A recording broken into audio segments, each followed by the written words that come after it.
ఆదికాండము 41వ అధ్యాయము. 2 ఏళ్లు గడిచిన తరువాత ఫరో ఒక కల కనెను. అందులో అతడు ఏటి దగ్గర నిలిచియుండగా చూపునకు అందమైనవియు బలిసినవియు నైన 7 ఆవులు ఏటిలో నుండి పైకి వచ్చుచు జమ్ములో మేయుచుండెను. వాటి తరువాత చూపునకు వికారమై చిక్కిపోయిన మరి 7 ఆవులు ఏటిలో నుండి పైకి వచ్చుచు ఏటి ఎడ్డున ఆ ఆవుల దగ్గర నిలుచుండెను. అప్పుడు చూపునకు వికారమై చిక్కిపోయిన ఆ ఆవులు చూపునకు అందమై బలిసిన ఆవులను తినివేయుచుండెను. అంతలో ఫరో మేలుకొనెను. అతడు నిద్రించి రెండవసారి కల కనెను. అందులో మంచి పుష్టిగల 7 వెన్నులు ఒక్కదంటున పుట్టుచుండెను. మరియు తూర్పు గాలి చేత చెడిపోయిన 7 పీల వెన్నులు వాటి తర్వాత మొలిచెను. అప్పుడు నిండైన పుష్టిగల ఆ 7 వెన్నులను ఆ పీల వెన్నులు మృంగివేసెను. అంతలో ఫరో మేలుకొని అది కల అని గ్రహించెను. తెల్లవారినప్పుడు అతని మనస్సు కలవరపడెను. గనుక అతడు ఐగుప్తు శకునగాండ్రనందరినీ అక్కడి విద్వాంసులనందరినీ పిలువనంపి ఫరో తన కలలను వివరించి వారితో చెప్పెను. కాని ఫరోకు వాటి భావము తెలుపగల వాడెవడునూ లేకపోయెను. అప్పుడు పానదాయకుల అధిపతి, నేడు నా తప్పిదములను జ్ఞాపకం చేసుకొనుచున్నాను. ఫరో తన దాసుల మీద కోపగించి నన్నును భక్ష్యకారుల అధిపతిని మా ఉభయులను రాజ సంరక్షక సేనాధిపతి ఇంట కావలిలో ఉంచెను. ఒక రాత్రి నేను అతడు మేమిద్దరము కలలు కంటిమి. ఒక్కొక్కడు వేరువేరు భావములు గల కలలు చెరియొకటి కంటిమి. అక్కడ రాజ సంరక్షక సేనాధిపతికి దాసుడై యుండిన ఒక హెబ్రీ పడుచువాడు మాతో కూడా ఉండెను. అతనితో మా కలలను మేము వివరించి చెప్పినప్పుడు అతడు వాటి భావమును మాకు తెలిపెను. ఒక్కొక్కని కల చొప్పున దాని భావమును తెలిపెను. అతడు మాకు ఏ భావము తెలిపెనో ఆయా భావముల చొప్పున జరిగెను. నా ఉద్యోగము మరలా నాకు ఇప్పించి భక్ష్యకారుని వ్రేలాడదీయించనని ఫరోతో చెప్పగా ఫరో యోసేపును పిలువనంపెను. కాబట్టి చెరసాలలో నుండి అతన్ని త్వరగా రప్పించిరి. అతడు క్షౌరము చేయించుకొని మంచి బట్టలు కట్టుకొని ఫరో యొద్దకు వచ్చెను. ఫరో యోసేపుతో, నేనొక కల కంటిని, దాని భావమును తెలుపగల వారెవరనూ లేరు. నీవు కలను విన్న ఎడల దాని భావమును తెలుపగలవని నిన్ను గూర్చి వింటినని అతనితో చెప్పినందుకు యోసేపు, అది నా వలన కాదు, దేవుడే ఫరోకు క్షేమకరమైన ఉత్తరమిచ్చునని ఫరోతో చెప్పెను. అందుకు ఫరో, నా కలలో నేను ఏటి ఒడ్డున నిలుచుంటిని. బలిసినవియు చూపునకు అందమైనవియు నైన 7 ఆవులు ఏటిలో నుండి పైకి వచ్చి జమ్ములో మేయుచుండెను.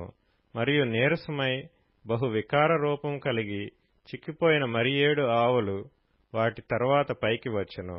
వీటి అంత వికారమైనవి ఐగుప్తు దేశమందు ఎక్కడనూ నాకు కనబడలేదు. చిక్కిపోయి వికారంగానున్న ఆవులు బలిసిన మొదటి 7 ఆవులను తినివేసెను.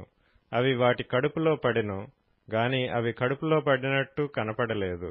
మొదట ఉండినట్లే అవి చూపునకు వికారముగా నుండెను. అంతలో నేను మేలుకొంటిని. మరియు నా కలలో నేను చూడగా పుష్టిగల 7 మంచి వెన్నులు ఒక్కదంటున పుట్టెను. మరియు తూర్పు గాలి చేత చెడిపోయి ఎండిన 7 పీల వెన్నులు వాటి తరువాత మొలిచెను. ఈ పీల వెన్నులు ఆ మంచి వెన్నులను మృంగివేసెను. ఈ కలను జ్ఞానులకు తెలియచెప్పితిని గాని దాని భావమును తెలుపగలవారెవరనూ లేరని అతనితో చెప్పెను. అందుకు యోసేపు, ఫరో కనిన కల ఒక్కటే, దేవుడు తాను చేయబోవుచున్నది ఫరోకు తెలియచేసెను. ఆ 7 మంచి ఆవులు 7 సంవత్సరములు, ఆ 7 మంచి వెన్నులను 7 సంవత్సరములు. కల ఒక్కటే. వాటి తరువాత చిక్కిపోయి వికారమై పైకి వచ్చిన 7 ఆవులను 7 సంవత్సరములు. తూర్పు గాలి చేత చెడిపోయిన 7 పీల వెన్నులు కరువుగల 7 సంవత్సరములు. నేను ఫరోతో చెప్పు మాట ఇదే, దేవుడు తాను చేయబోచున్నది ఫరోకు చూపించెను. ఇదిగో, ఐగుప్తు దేశమందంతటను బహు సమృద్ధిగా పంట పండు 7 సంవత్సరములు వచ్చుచున్నవి. మరియు కరువుగల 7 సంవత్సరములు వాటి తరువాత వచ్చును. అప్పుడు ఐగుప్తు దేశమందు ఆ పంట సమృద్ధి యావత్తును మరువబడును. ఆ కరువు దేశమును పాడు చేయును. దాని తరువాత కలుగు కరువు చేత దేశమందు ఆ పంట సమృద్ధి తెలియబడకపోవును.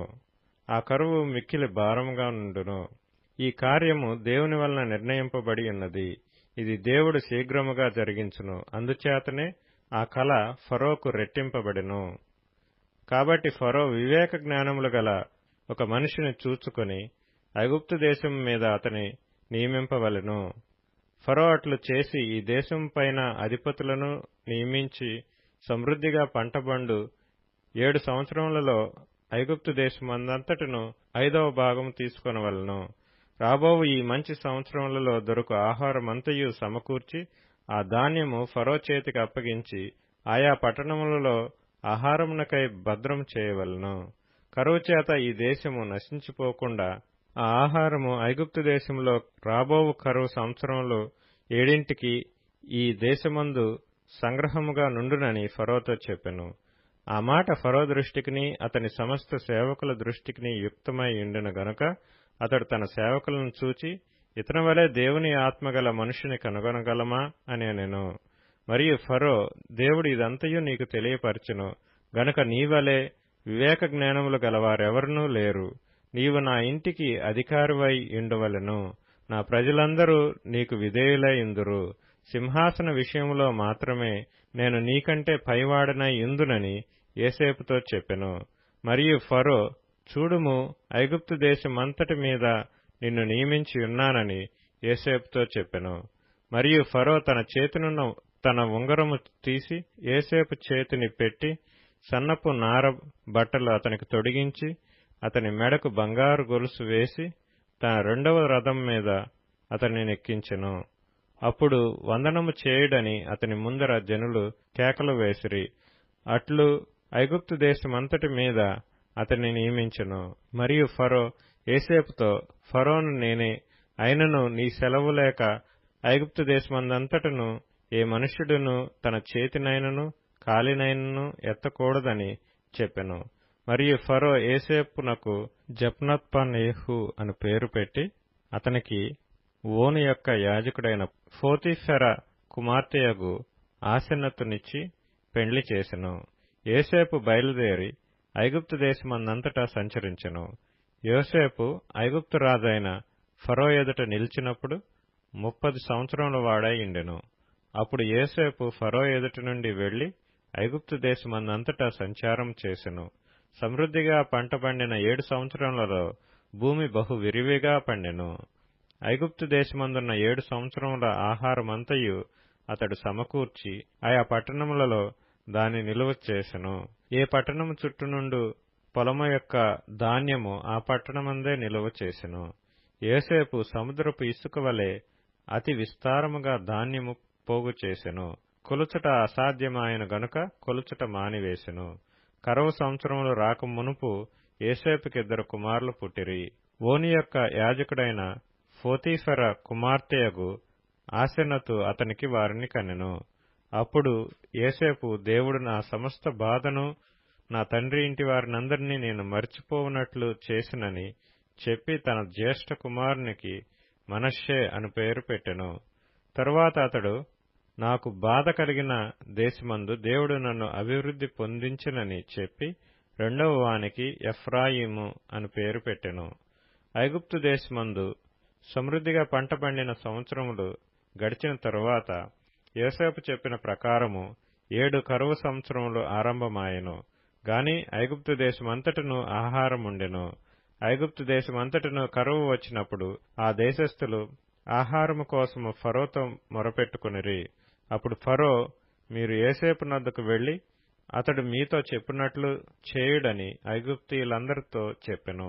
కరువు ఆ దేశమందంతటను ఉండెను గనుక యోసేపు కొట్లన్నీయు విప్పించి ఐగుప్తీయులకు ధాన్యం అమ్మకము చేసెను.